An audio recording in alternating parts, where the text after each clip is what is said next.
फौलादे शक्ति है, उसमें स्वदेश की भक्ति है। वह युद्ध के रुख को बदल देता, दुश्मन को पल में मसल देता। महायोद्धा, महायोद्धा, महायोद्धा, महायोद्धा, महायोद्धा, महायोद्धा, महायोद्धा, महायोद्धा। निर्भीक साहसी वफादार वो सूरवीर सबका है यार, उत्साही सूरमा परम वीर, रक्षक सब कारण धीर वीर, हिम्मत वाला साहस वाला योद्धा सबका है रखवाला।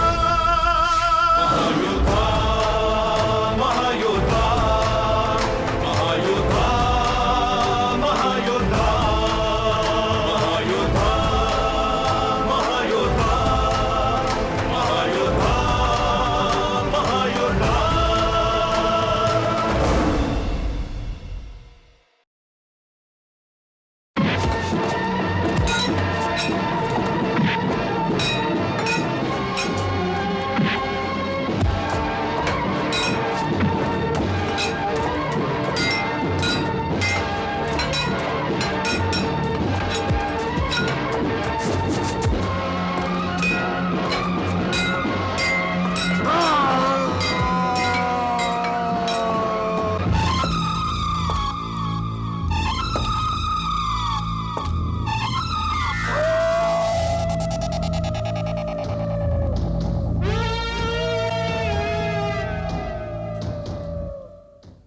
मेरा सुझाव है महाराज, तुरंत पता लगाने के लिए हमें एक विशेष दूत नगर प्रमुख के गांव रवाना कर देना चाहिए।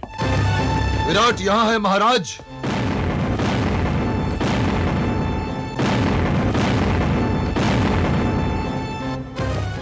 किसी को कहीं भेजने की आवश्यकता नहीं है महामंत्री जी, विराट स्वयं दरबार में उपस्थित है। प्रणाम महाराज। इस विलंब के लिए क्षमा चाहता हूं। विराट, तुम्हारी ये हालत? मैं अभी बताता हूं कि मुझे यहां आने में विलंब क्यों हुआ महाराज।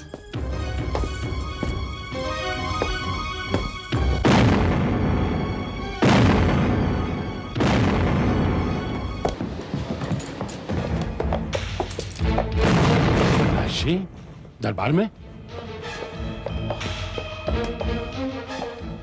महाराज, यह है मेरे विलंब का कारण। विराट, क्या तुम्हें राजकीय मर्यादाओं का कोई ज्ञान नहीं है? क्या तुम्हें यह भी बताना पड़ेगा कि यह दरबार है जहां राजकीय समस्याओं पर विचार विमर्श किया जाता है? तुम्हारा घर अथवा शमशान नहीं है जहां शवों को जलाया जाता है। क्या तुम्हें यह भी बताना पड़ेगा कि दरबार में शवों को लाना राजकीय सम्मान का कितना बड़ा अपमान है? मुझे कुछ नहीं पता सेनापति जी, मुझे कुछ नहीं पता। आज आप मुझे यह बताएंगे कि राज्य के इन सैनिकों का शव लेकर मुझे कहां जाना चाहिए था, और यदि आपको विराट का शव मिल जाता तो आप उसे लेकर कहां जाते? बताओ, कहां जाते सेनापति आप उसे लेकर? शवों का दरबार में आना अच्छा शगुन नहीं। महाराज, नगर प्रमुख दरबार की उज्जवल परंपराओं को कलुषित कर रहे हैं। शव तो मनुष्य की मृत्यु का महासत्य है महामंत्री जी। क्या आप मुझे यह बतलाने का प्रयत्न करेंगे महामंत्री जी कि नगर प्रमुख पर प्राणघातक हमला करने का प्रयत्न आपके राज दरबार की कौन सी उज्जवल परंपरा का प्रतीक है? प्राणघातक हमला? विराट, तुम्हारी यह हालत कैसे हुई? और ये शव किसके हैं? ये शव हमारे अपने ही सिपाहियों की है महाराज। हमारे सिपाहियों के?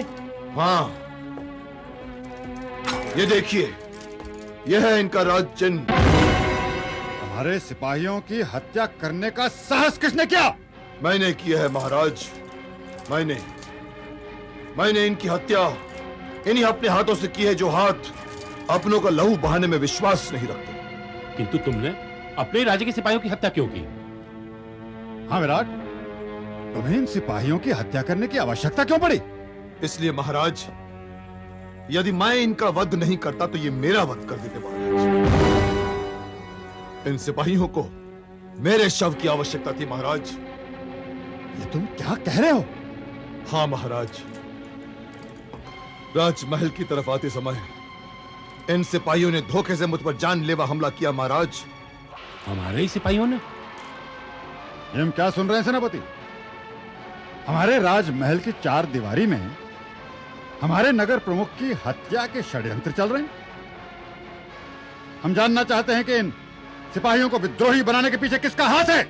क्षमा करें महाराज, मैं इन शवों को नजदीक से देखना चाहता हूं।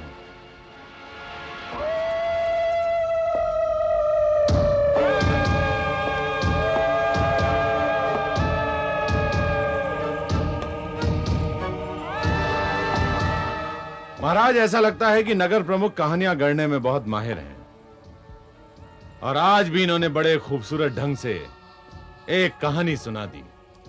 सेनापति, तुम कहना क्या चाहते हो? यही महाराज कि नगर प्रमुख झूठ बोल रहे हैं।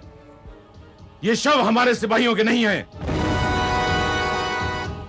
हमारे सिपाहियों के नहीं हैं तो फिर ये शव किसके हैं? ये तो नगर प्रमुख ही बता सकते हैं कि सिपाहियों की वर्दी में ये किन लुटेरों को उठाकर ले आए हैं। मैं इन सिपाहियों को कहां से उठाकर लाया हूं इसका निर्णय तो हो ही जाएगा,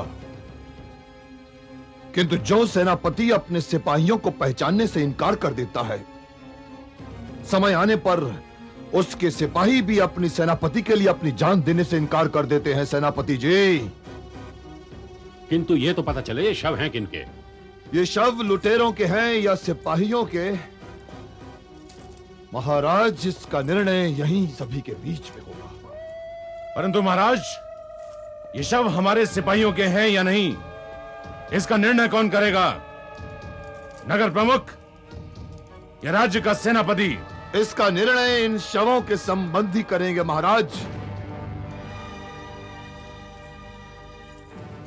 इन सिपाहियों के संबंधियों को राज दरबार में उपस्थित होने की आज्ञा दी जाए महाराज। जब तक इन सिपाहियों के संबंधी इस राज दरबार में उपस्थित नहीं किए जाते, इनके शवों की सुरक्षा राजवैद्य करेंगे। विराट की चिकित्सा के लिए राजवैद्य को फौरन सूचित किया जाए। और महामंत्री जी महाराज, इस घटना की जांच की जिम्मेदारी हम आपको सौंपते हैं।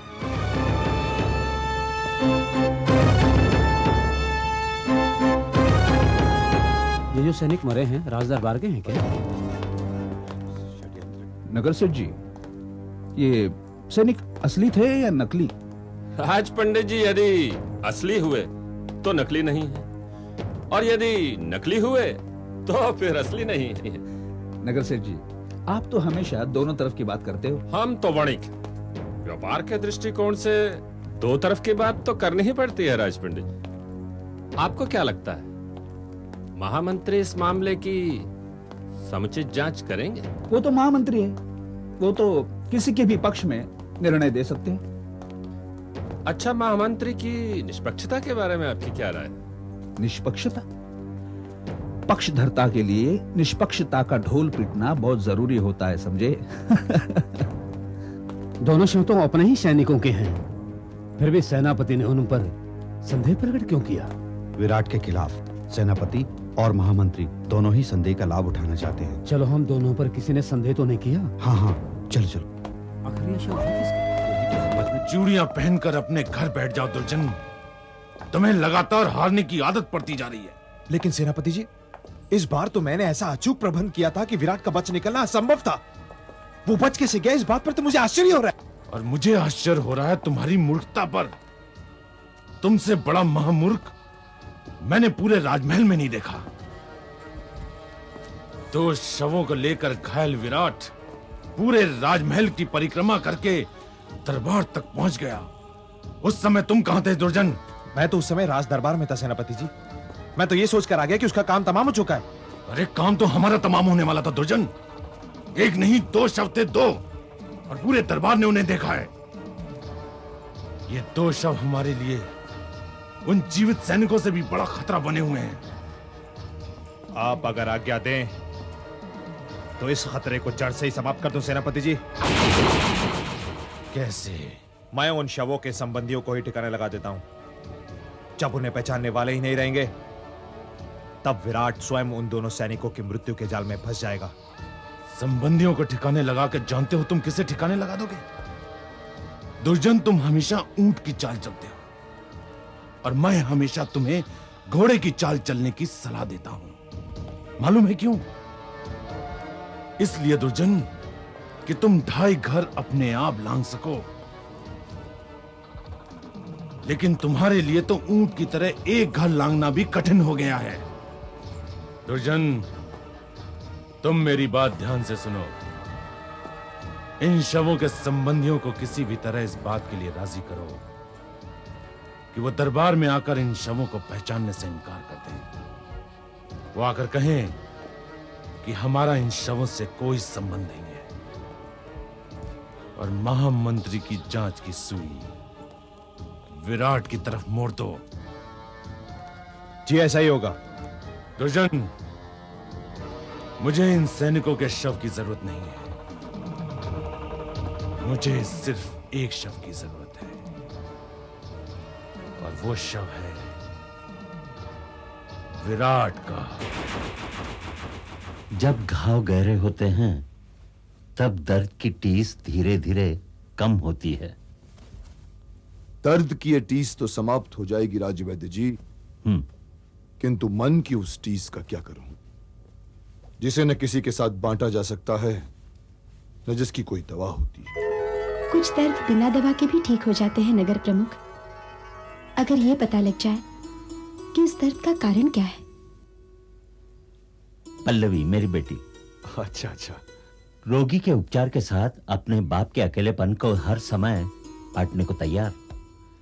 पल्लवी चिकित्सा में भी मेरी सहायता करती है।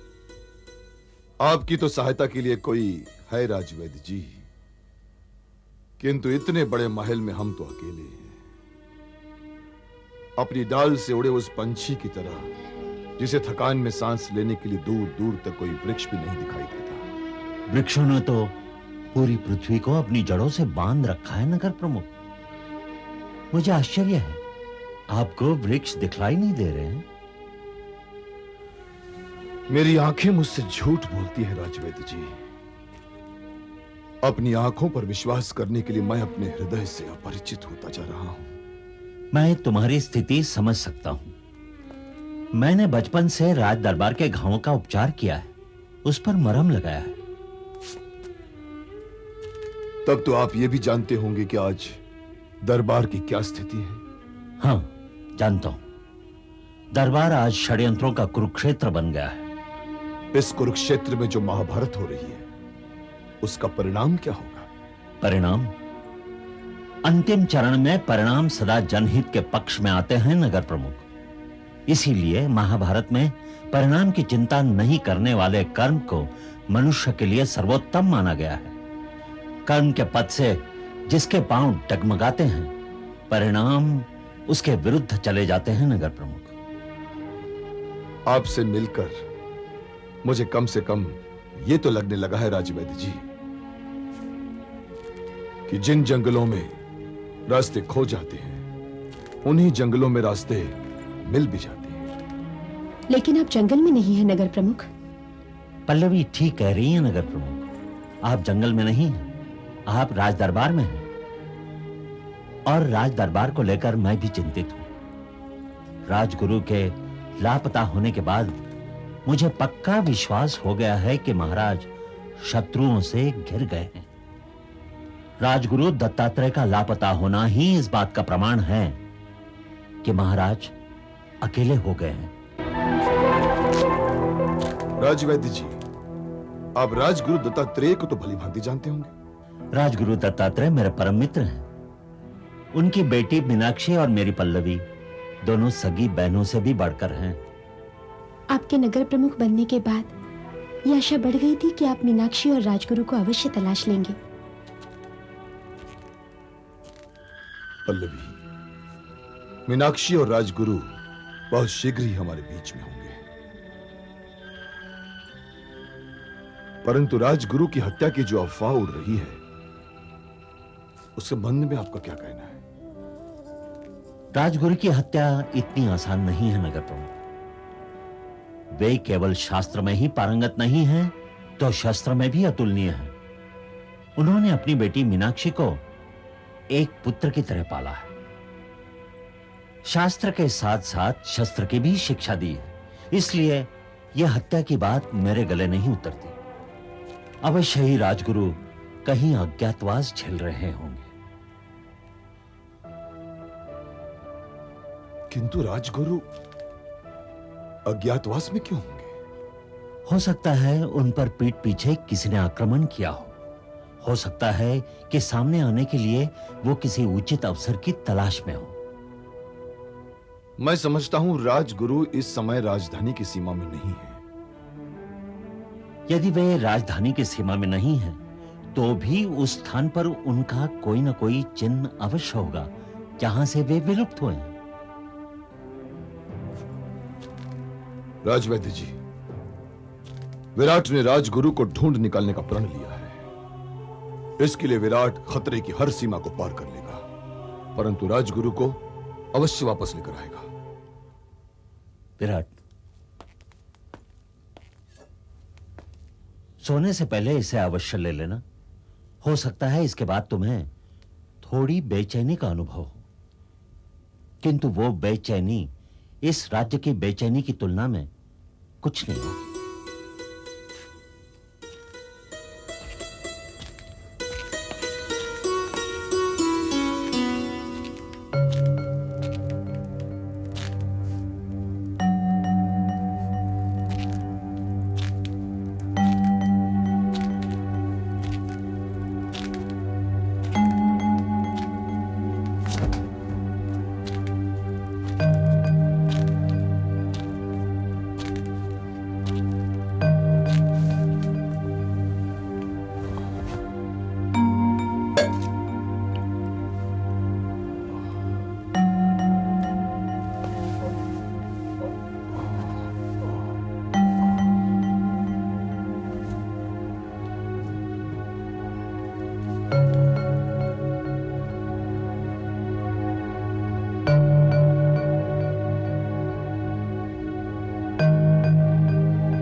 मैं यहाँ हूँ विराट।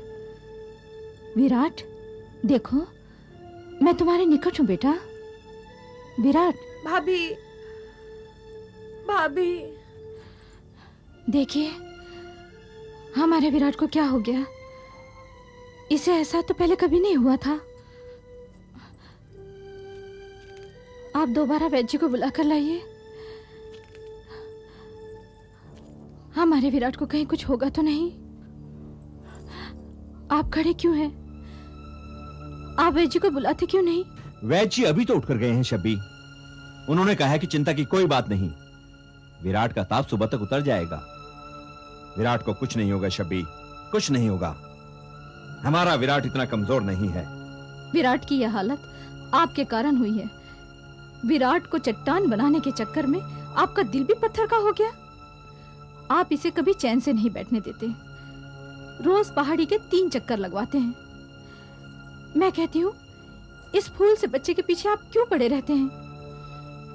इसलिए शब्बी, क्योंकि इस संसार में वही फूल सबसे अधिक सुरक्षित है जिसके चारों तरफ कांटों की रक्षात्मक दीवार हो। विराट को कांटों की नहीं, मेरी आंचल की जरूरत है, और वो मेरी आंचल की छांव में पूरी तरह सुरक्षित है।